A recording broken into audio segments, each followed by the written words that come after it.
একবার যাকে এই টাকি মাছের ভর্তা খাওয়াবেন সারা জীবন মনে রাখবে এই টাকি মাছের ভর্তার কথা।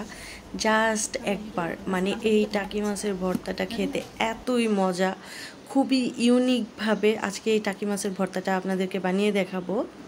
একদমই হোটেলের স্টাইলে বাড়িতেই পারফেক্টভাবে কিভাবে টাকি মাছের ভর্তা বানাবেন সেটা দেখতে হলে ভিডিওটি না টেনে না স্কিপ করে সম্পূর্ণ ভিডিওটা দেখতে থাকেন।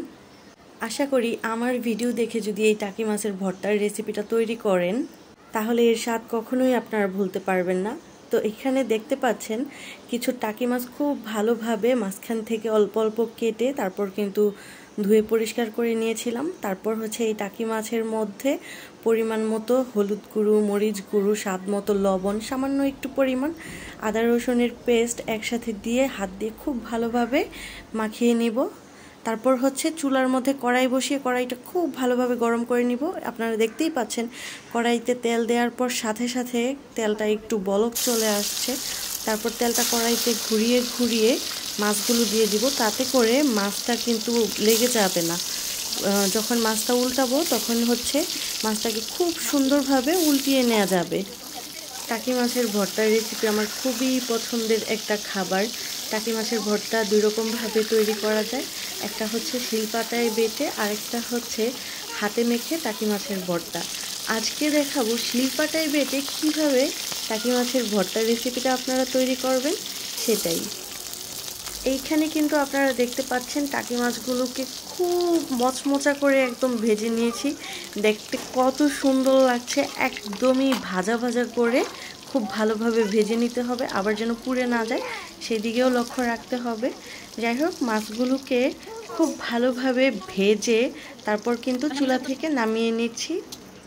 বরাবরের মতোই মাছ ভাজা আমার খুবই পছন্দ, আর যেই সুন্দর একটা স্মেল বের হয়েছে না, মানে কি বলবো, খায় ফেলতে ইচ্ছে করে। অবশ্য হচ্ছে মাছ ভাজার পর তারপর হচ্ছে যখন ভর্তা বানাই তখন একটু একটু খাওয়ার অভ্যেস আছে।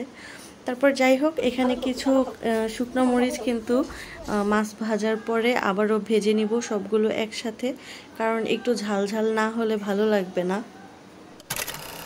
শুকনো মরিচগুলো টেলে নেওয়ার পর কিন্তু এখানে টাকি মাছগুলো দেখতে পাচ্ছেন, এই টাকি মাছগুলো হচ্ছে কাটা থেকে আলাদা করে নিব। খুব সাবধানে এই কাজটা করতে হবে, কারণ যদি এই টাকি মাছের মধ্যে কাটা থেকে যায় তাহলে কিন্তু ভর্তা বানিয়ে খাওয়ার সময় গলায় লাগতে পারে। সেই জন্য কিন্তু খুব সাবধানের সাথে এইখান থেকে মানে সবগুলো টাকি মাছের থেকে কাটাগুলো আমরা আলাদা করে নিব। একটু কাছ থেকে দেখানোর চেষ্টা করছি, এখানে অনেক ছোট ছোট কাটা কিন্তু আছে। তো খুব সাবধানের সঙ্গে এই কাজটা করতে হবে যেন মাছের মধ্যে কোনো প্রকার কাটা না থাকে। টাকি মাছগুলো বেছে নিতে নিতে আমি হচ্ছে আমার তানজিলাস ডেরাঘর থেকে আমার ভিউয়ার্সদেরকে ছোট্ট একটা রিকোয়েস্ট করব, যারা নতুন আছেন যদি আমার ভিডিও আপনাদের ভালো লাগে এবং উপকারে আসে তাহলে অবশ্যই চ্যানেলটি সাবস্ক্রাইব করে দিবেন এবং লাইক কমেন্ট শেয়ার করতে ভুলবেন না। আর যারা পুরাতন অডিয়েন্স আছেন সবাইকে আমার পক্ষ থেকে অসংখ্য ধন্যবাদ, কারণ আপনাদের সবার সাপোর্ট আমার খুবই প্রয়োজন। সেজন্য নতুন পুরাতন সবাইকে আমি রিকোয়েস্ট করব চ্যানেলটি সাবস্ক্রাইব করে লাইক কমেন্ট শেয়ার করে সবসময় আমার পাশেই থাকবেন। এক একজনের রান্নার স্টাইল এক এক রকম, কিন্তু আমরা বাড়িতে সাধারণত এরকমভাবেই টাকি মাছের ভর্তা বানিয়ে থাকি। আর এইভাবে ভর্তা বানালে মানে কি পরিমাণ টেস্ট হয় সেটা যদি আপনারা এইভাবে ভর্তাটা না বানিয়ে খান তাহলে কিন্তু বুঝতে পারবেন না। আর অবশ্যই টাকি মাছটা খুব ভালোভাবে ভেজে নিতে হবে। তারপর যাই হোক, আমরা কিন্তু মাছগুলো বেছে নেওয়ার পর চলে এসেছি শিলপাটায়। এখন হচ্ছে এখানে শিলপাটার মধ্যে মাছগুলো নিয়ে নিচ্ছি। একটু ক্যামেরার সামনে থেকে দেখানোর চেষ্টা করছি মাছগুলো কত সুন্দরভাবে বেছে নেওয়া হয়েছে। এখানে কিন্তু কোনো কাটা নেই, খুব সাবধানের সঙ্গে হচ্ছে সবগুলো মাছের কাটা আলাদা করে নিয়েছি। তারপর একটু ভালোভাবে শিলপাটায় মাছগুলোকে বেটে নিতে হবে 2 থেকে 3 বারের মতো, কারণ একবার বাটলে মিহি হবে না, মিহি হলে একটু ভালো লাগবে যেহেতু এটা শিলপাটায় বাটা ভর্তা। আমার চ্যানেলে টাকি মাছের ভর্তার আরও একটা রেসিপি আপলোড করা আছে, সেটা যদিও টফির জন্য আমি হচ্ছে ভিডিওটা মেক করেছিলাম, ওইটা হচ্ছে কম্পিটিশনের জন্য ছিল। যাই হোক, লিঙ্ক আমি ডেসক্রিপশন বক্সে দিয়ে দিব। ওই ভিডিওটা যারা যারা দেখতে চান এই ভিডিওর লিঙ্কে ডেসক্রিপশন বক্সে গিয়ে কিন্তু সেই ভিডিওটা দেখে নিতে পারেন। আর এখানে হচ্ছে বিড়ালটা অনেকক্ষণ যাবৎ বসেছিল, ভাবলাম বিড়ালকেও একটু মাছ খেতে দিই। তো এই বিড়ালটা হচ্ছে আমাদের বাসাতেই থাকে, যদিও আমাদের না, এটা হচ্ছে আমাদের ছোট্ট শাকের সায়ানের বিড়াল। বাড়িতে বিড়াল পালবেন, বিড়াল পালা ভালো। আমাদের নবীজি সাল্লাল্লাহু আলাইহি সাল্লামও বিড়াল পালতো, বিড়াল সম্পর্কেও হাদিস আছে। যাই হোক, সেদিকে আর যাব না। এখানে কিন্তু 2-3 বার করে টাকি মাছগুলো শিলপাটায় খুব ভালোভাবে বেটে নিয়ে নিয়েছি মিহি করে। তারপর এখানে আমরা ওই তেলে নেয়া শুকনো মরিচগুলো দিয়ে দিচ্ছি। আর পরিমাণগুলো কিন্তু আপনারা ভিডিওর স্ক্রিনে দেখে নিশ্চয়ই বুঝতে পারছেন এখানে কতগুলো শুকনো মরিচ নিয়ে নিয়েছি আর কতগুলো টাকি মাছ আমরা নিয়ে নিয়েছিলাম।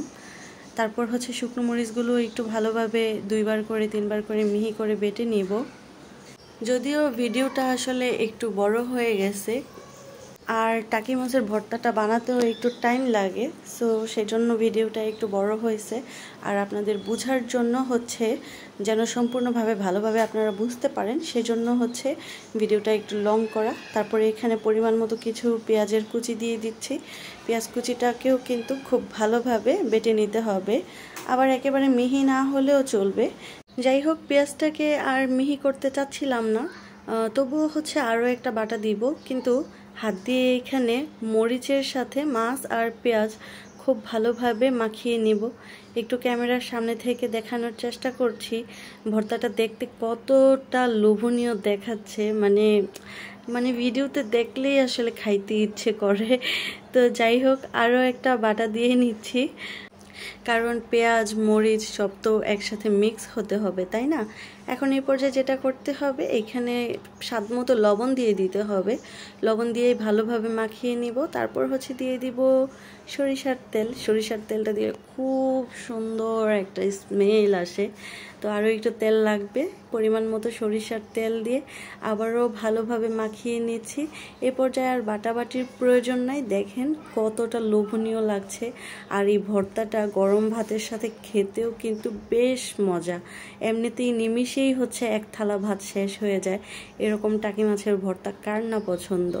টাকি মাছের ভর্তা কিন্তু কমপ্লিট। আজকের মতো বিদায় নিচ্ছি, দেখা হবে পরবর্তী ভিডিওতে। সেই পর্যন্ত সবাই ভালো থাকবেন, সুস্থ থাকবেন। আল্লাহ হাফেজ।